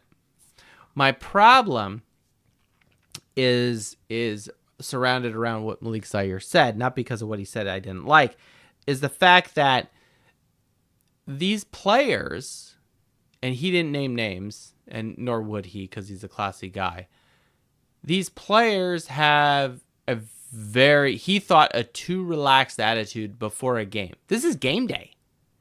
And you guys are screwing around playing ping pong and Madden and whatever. He brought a very interesting angle to this. Go back to, like he brought up his own experience in Notre Dame. But for something that's maybe a little more relatable to our audience, because not everyone played Division I. God knows I didn't. Or even any division in college. But if you played in high school, you played football in high school, what was game day like? Yeah, you got out of school, maybe you had a pregame meal, whatever. You had maybe some meetings. You had some walkthroughs on campus, especially an away game, though. You got on the bus. How was that bus? It's quiet. Oh, it's focused. It was very focused, all right? Maybe you wore your helmets. I know we wore helmets if we lost an away game, right? Like you didn't take anything off, right? You sat there uncomfortable, okay? But usually prior to the game, you're carrying your shoulder pads, and you got your helmet, right? And you just put everything on your lap and you're on the bus, right? It's focused. It's focused energy. You're walking through schemes. You're not dicking around in the training table, getting taped up. No, it's. And I refuse to say business trip because I think that's wrong. But there is focused energy. You're all kind of looking angry. Okay. Malik Zaire is talking about the fact that he watched and witnessed firsthand that was not the case.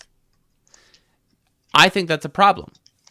Now he expands on that of why. Is it a lot of the money? He thinks actually these guys have it too good. And in addition to that, it's probably a byproduct of the NIL environment. These guys getting paid.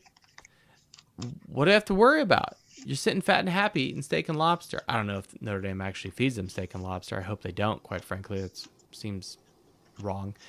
But anyway, Like that's excessive. Like, just, dude, give him a fucking Chick-fil-A. Like, I'd be happy after a game with Chick-fil-A. Give me a break.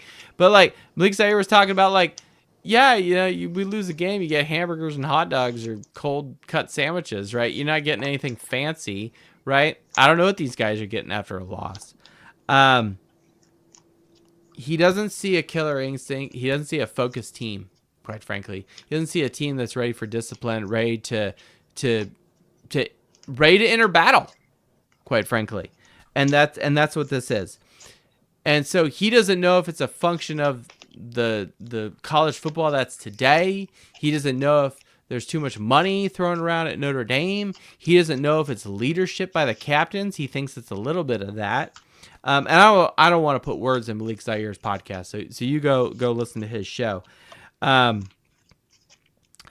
he expands further about the game and a lot of the scheme and stuff, but he talks more about the intangible things as a former Notre Dame player and how he doesn't see guys picking each other up after a play. He doesn't see anybody getting in anyone's face when someone makes a mistake, either on offense or on defense. Okay, why are the captains not getting in someone's face saying, hey, you got to do better, you're letting your buddy down? Okay, and that's putting it lightly. Okay?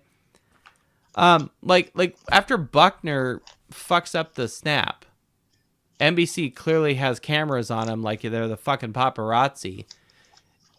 Buckner's all by himself. There's no one over there just smacking him over the head, say, hey, you fucked up. Hey, pull yourself together. You may need to hold another one later. Or, hey, let that one go. It's one play. We've got a game to win. Like, no one's doing that. That is not seeing that. And I think Malik Zaire was on the sideline during the game. Don't quote me on that. But the point is, it's going through the mental mindset of these young student athletes, these young men on our team.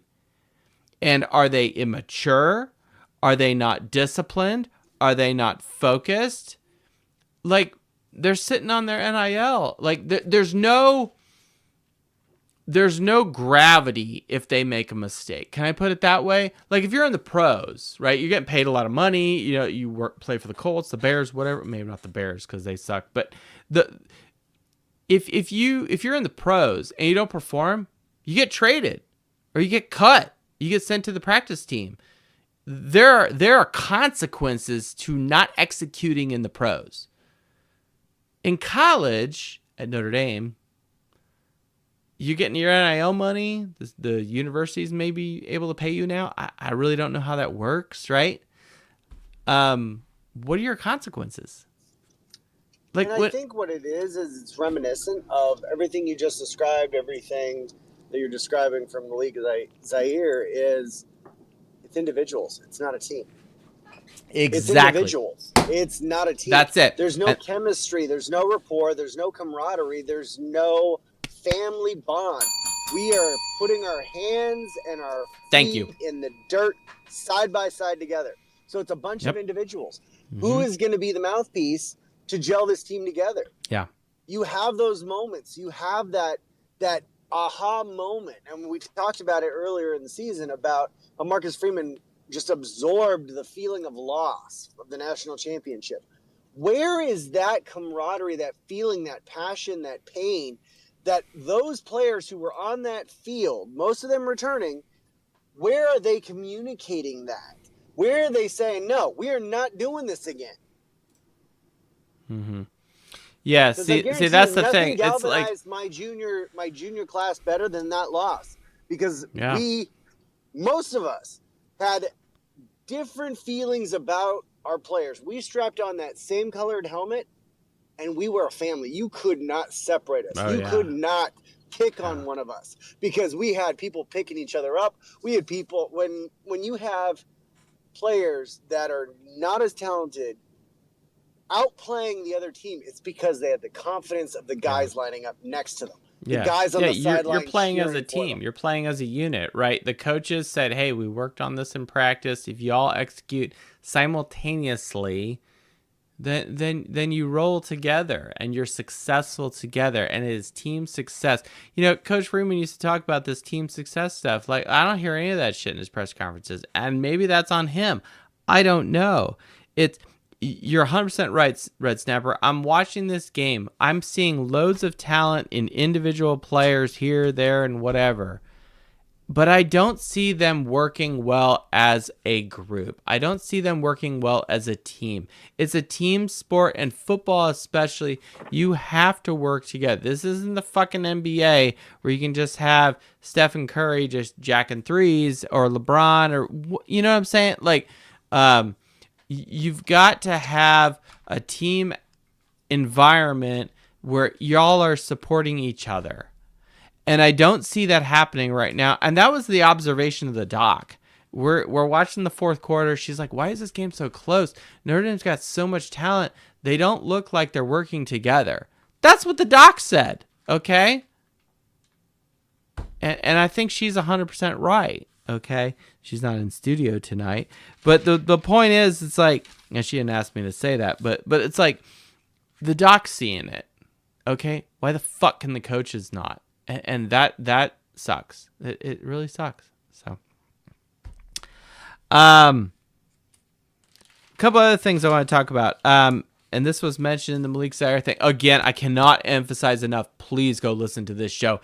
It will expand your mind to what someone else, a former player, someone that I respect, would love to get on this show. We tried to get him on a couple weeks ago. I don't know if people saw that. Didn't quite work out. But yeah, again, this is not a plea to try to get him on this show. That's not the point. I actually thought, in a vacuum, what he said was very valuable and very telling of the state of this program. Something he talked about that I thought was interesting was Jeremiah Love.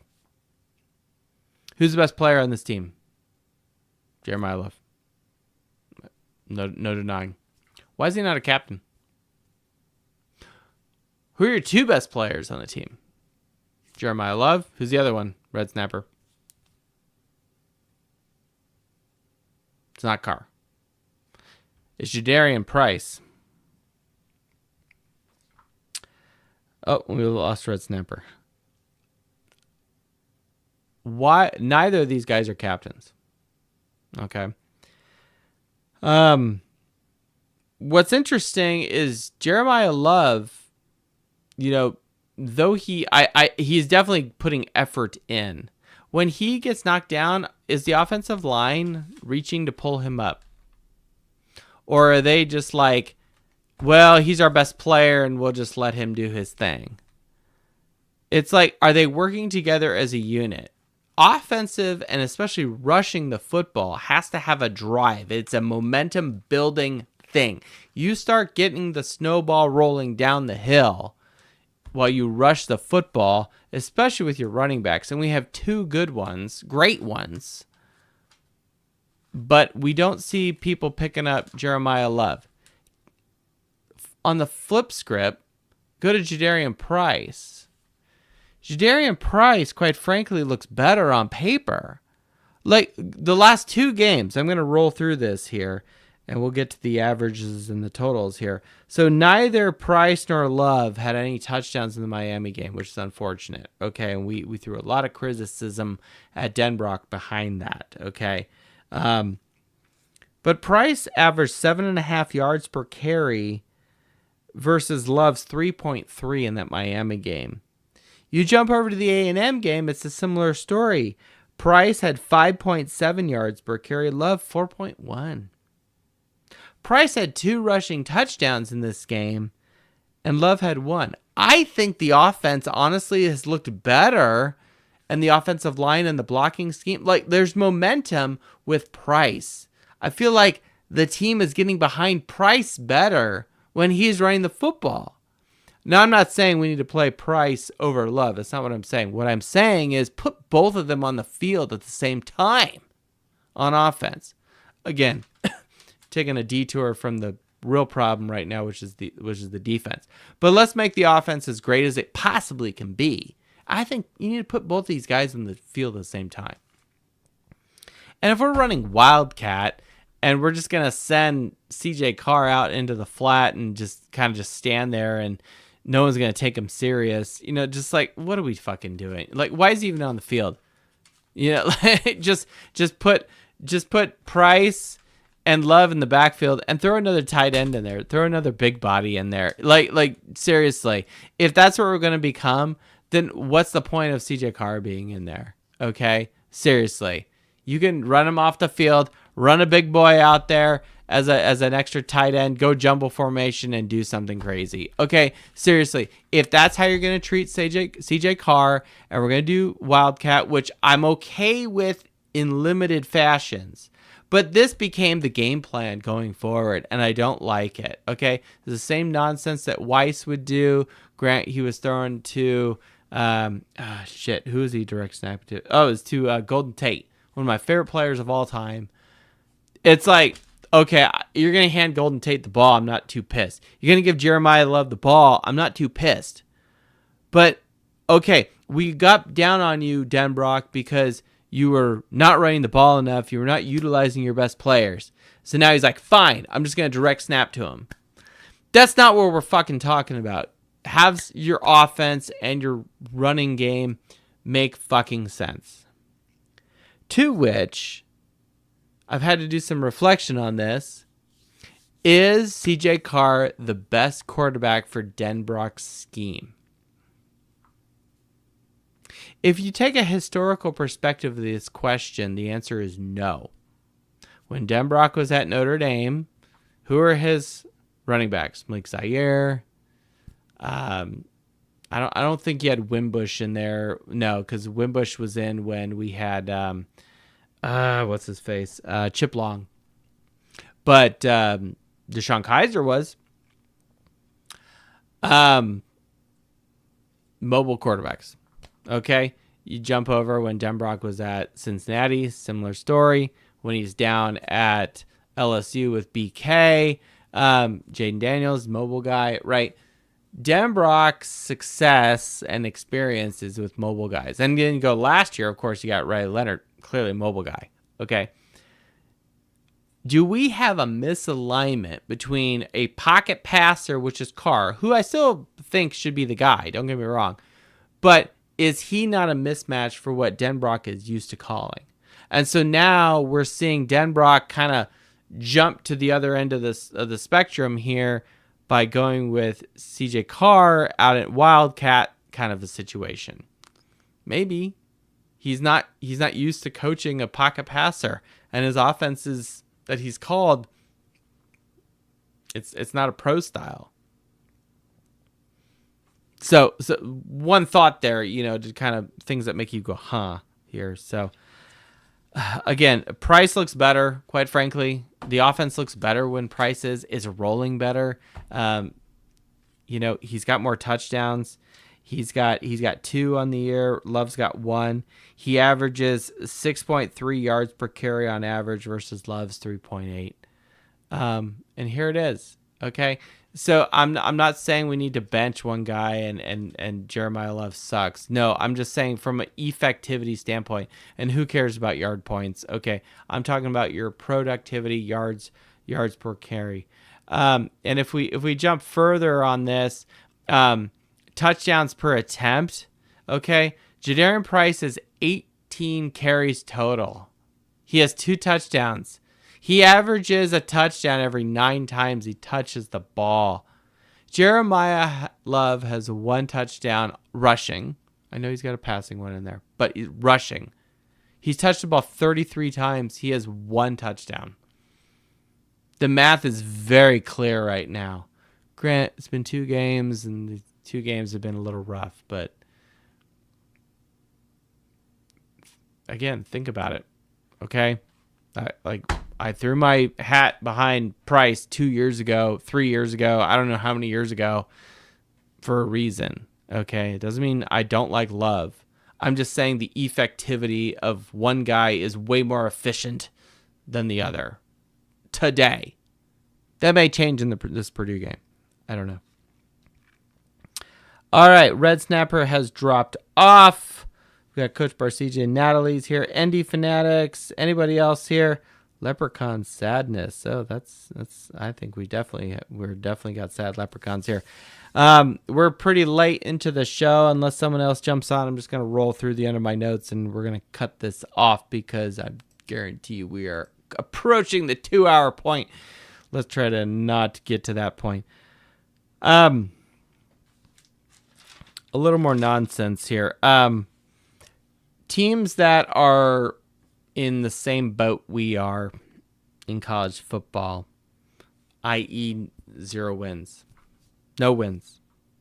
Among Power 4 teams, Big 12, Big 10, right, ACC, SEC, there are only 2 other teams in the Power 4, and I'm throwing Notre Dame in there, that also have 0 wins.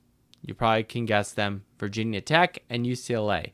And UCLA fired Deshaun Foster, their head coach, this week after they started the season 0-3 after losing to New Mexico and UNLV. Their first game was against Utah. Okay, respect.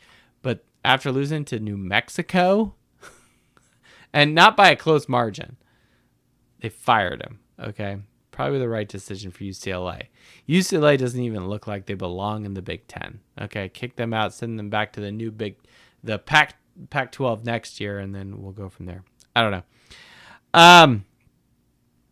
But 2 other teams in the Power 4 that have no wins, and Notre Dame is in that same boat. And for some fucking weird reason, we're ranked by the AP. Those people are on drugs, okay, or they're on the wrong drugs. Here are other teams that we are in the same boat with that have no wins from other teams in FBS, but quote lower level,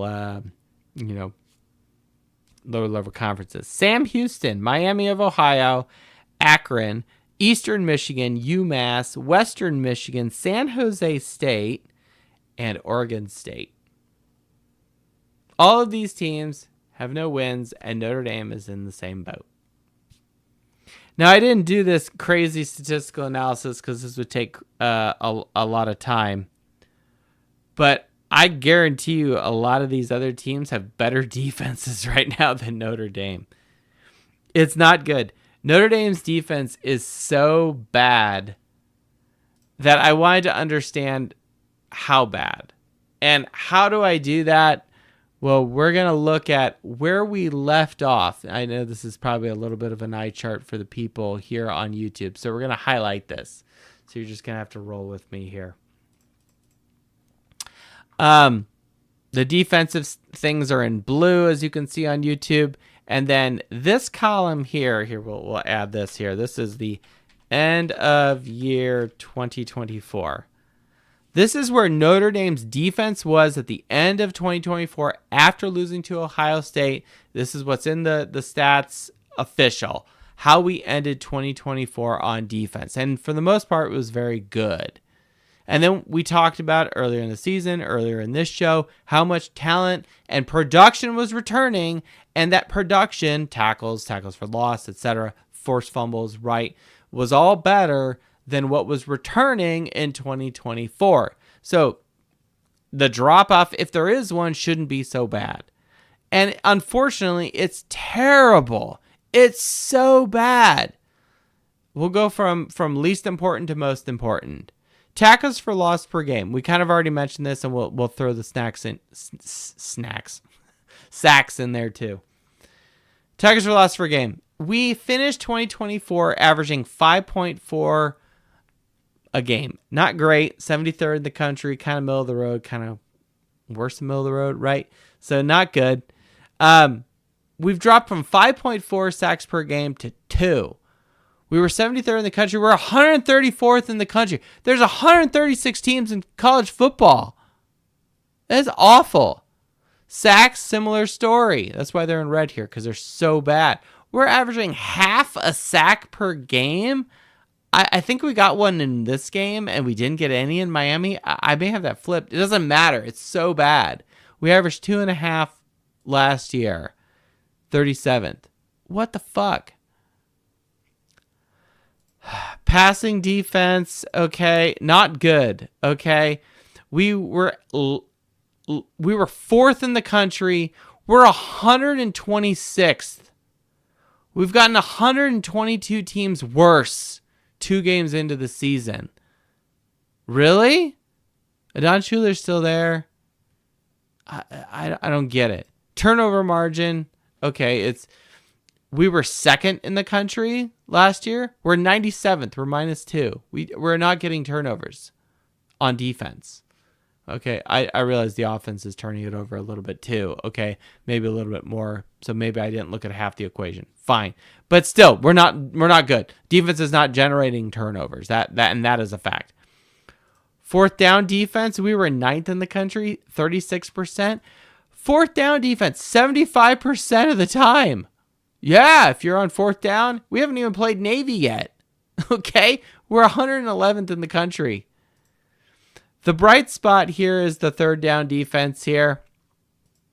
We're actually better than Purdue. Our third down defense has not dropped off.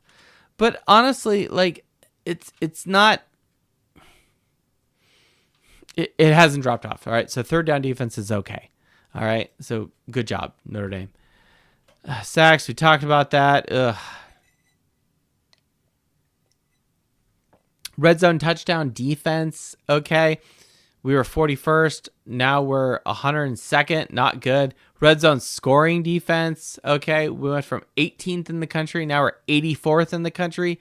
Not good. Here's where it gets really bad. Total defense, 11th in the country. We're 108th in letting other teams have yard points right now. Not good. Rush defense, 49th. Why do I have this in green? I don't remember what I was thinking when I did this. Not sure what that means. Oh, it's because rush defense is actually, I'm sorry, forgive me. Though the ranking is not better, the actual number, our rush defense is not terrible. Now, this may also be a function of the fact that Texas A&M and Miami are not good rushing teams. I don't know. But okay, so maybe that's okay. So rush defense and third down defense. These are the only two defensive stats that are actually doing well per se. But if you're playing passing teams, which Purdue is, by the way, not good. And then the most important stat, scoring defense, we were limiting teams to 15.5 points. Look, we lost at home to NIU. That was a low-scoring game. Okay? I mean, for fuck's sakes, we limited Ohio State's points in the national championship game less than what we've allowed Miami and Texas A&M. Not good. Not good, guys. Not good. And gals. Okay? So our defense has dropped off precipitously. Marcus Freeman, if you think it's just limited to the players, you're fucking stupid. Okay? There's a serious fucking problem with either effort, execution, mental toughness, or most likely scheme from Chris Ash right now. There is serious problems on your defense, and the stats don't lie because they don't have feelings. It's not good. It's not good.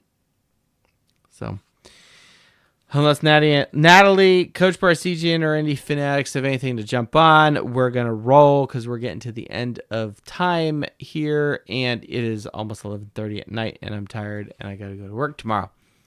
All right, so we're playing Purdue. Let's jump into the boiler here. I don't feel good about this game, guys. I really don't.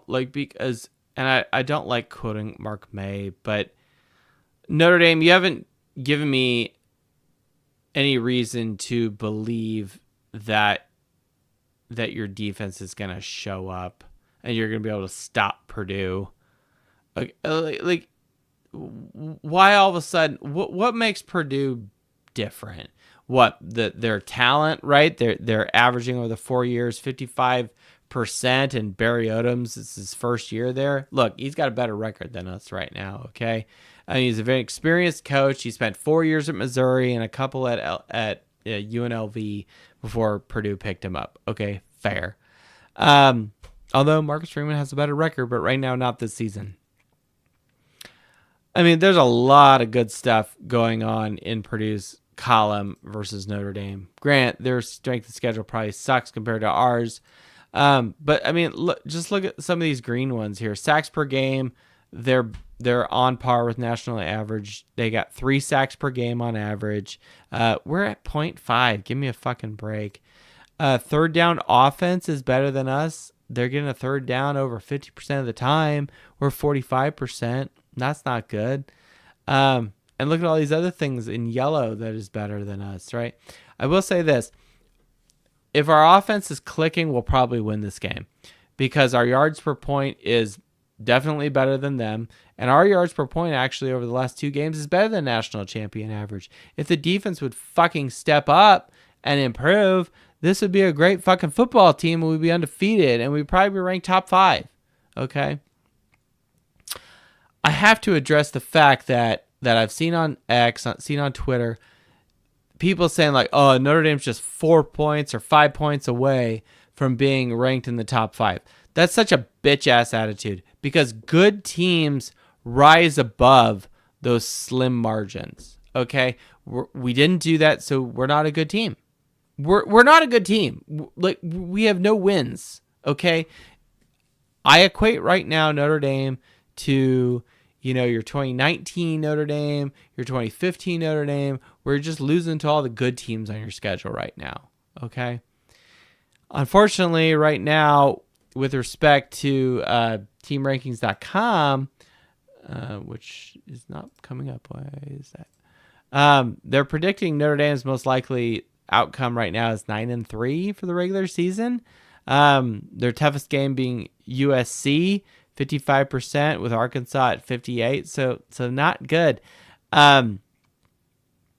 Craziness, which I'm not sure I agree with. They are saying Purdue is the easiest game on the schedule remaining. I'm not sure I agree with that, but it is what it is. So who knows with Notre Dame and this Purdue team? I really don't know. Like I said, I don't feel good. I think that Notre Dame has some serious problems, and it's gone beyond soul searching. It's gone beyond scheme. I really think this is where the players need to have a fucking team meeting and say never again are we going to lose games like this. If we're going to lose, we're going to lose with our shield on it, and we're going to go down fighting and swinging. We're not going to be losing because we're making fucking mistakes and we are our own worst enemy.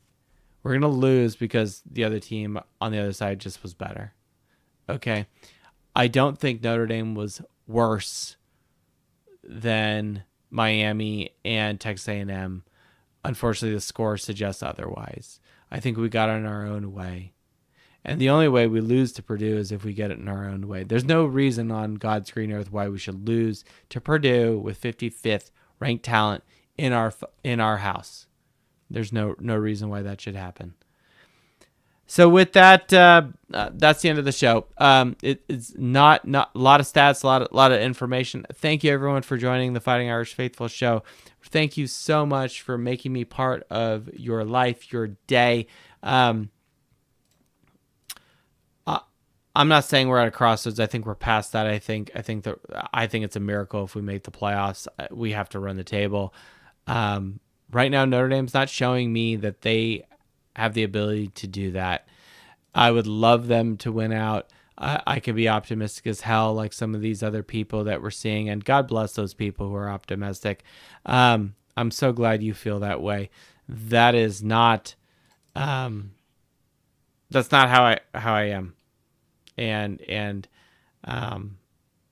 I just can't get there. So with that, I do not expect a playoff. I gave that up after Saturday. We would need way too much help. We would need help. Pretty much we need every conference champion to at least have 2 losses, at least. Yeah. And everybody else to have 3.